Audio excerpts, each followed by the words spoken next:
Mayor Karachi का सहाफ़ी के भत्ता वसूली से मुतल्लिक MQM के तहफ़्फ़ुज़ात पर कहा बोले, हैरत होती है जब MQM भत्ते की बात करती है।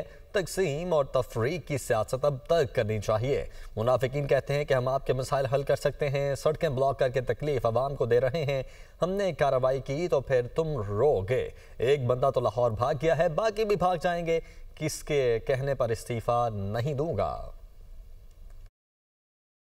इतनी हैरत होती है जब MQM वाले भत्ते के खिलाफ बात करते हैं। तासुब तफरीक की बात ख़त्म करें, चाइना कटिंग, फला कटिंग, ये कटिंग की बात ख़त्म करें। वो मुनाफिकीन जो आप लोगों से कहते हैं हम तुम्हारे मसाइल हल करना चाहते हैं, ये इतने मुनाफिक हैं कि सड़कों को ब्लॉक करके पता नहीं किसके मसाइल हल कर रहे हैं। सड़क ब्लॉक करोगे, अगर नुमाइश को ब्लॉक करोगे तो तकलीफ जो है इन कराची वालों को होगी। फिर जब हम कार्रवाई करेंगे ना